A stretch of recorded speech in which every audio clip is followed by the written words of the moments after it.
આજ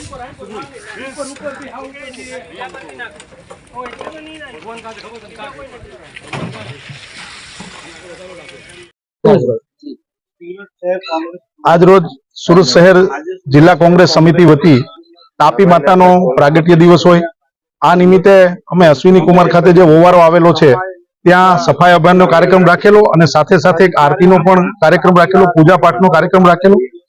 એટલે આજના આ દિવસે સૂર્યપુત્રી તાપી મૈયાના પ્રાગટ્ય દિને સમગ્ર સુરત શહેરની જનતાને હું શુભકામના પાઠવું છું. ને સાથે સાથે અહીંયા ચિંતાનો વિષય પણ એક સામે આવ્યો છે, કારણ કે ગંદકી તો છે જ, ખૂબ વ્યાપક પ્રમાણમાં ગંદકી છે. સાથે સાથે અસંખ્ય સંખ્યાની અંદર જે માછલાઓ જે અંદર પાણીમાં અંદર મરેલા છે, તો અહીંયાથી આ તાપી માતાનું પાણી આપણી ઘેર પણ આવે છે. તો આ એક સવાલ ખૂબ મોટો છે કે આ પાણી કેટલું દૂષિત છે એ આપણે અહીંયા જોઈ શકીએ છીએ.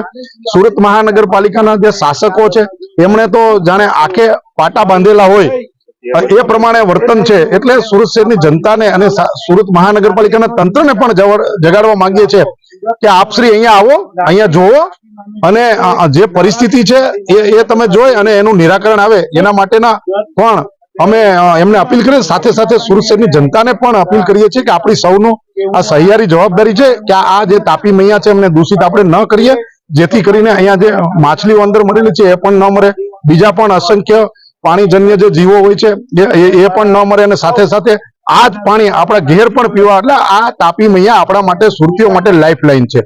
એટલે આપણી સૌની સામૂહિક જવાબદારી છે એ પણ હું સુરત શહેરની જનતાને કહું છું. અને ફરી એક વખત આજના દિવસે સુરત શહેર જિલ્લા કોંગ્રેસ સમિતિ વતી હું તાપી મૈયાના પ્રાગટ્ય દિને સમગ્ર સુરત શહેરની જનતાને શુભકામના પાઠવું છું.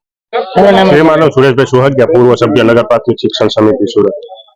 આજરોજ સુરત શહેરની જીવાદોરી સમાન અને જેના નામ સ્મરણ માત્રથી દરેક પાપો ધોવાય છે એવી માતા તાપી મૈયાના જન્મ દિવસે સર્વ શહેરીજનોને પહેલા તો શુભેચ્છા પાઠવું છું.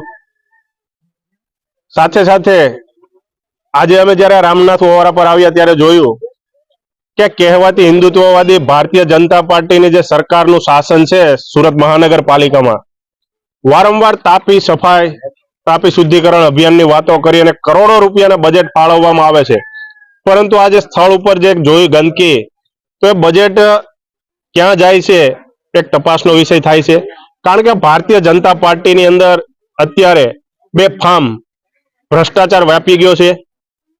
સુરત શહેરની જીવાદોરી સમાન તાપી નદી છે આજે એટલી પ્રદૂષિત છે કે મરણ પથારી હોય તાપી મૈયા એવું લાગી રહ્યું છે. એની અંદર જે જીવ જંતુઓ છે, માછલીઓ છે, એ પણ ખૂબ મોટા પ્રમાણમાં આજે અહીંયા જોયું તો મૃત્યુ પામેલી છે. ઓવારા પર કોઈ પણ જગ્યાએ સફાઈ નથી.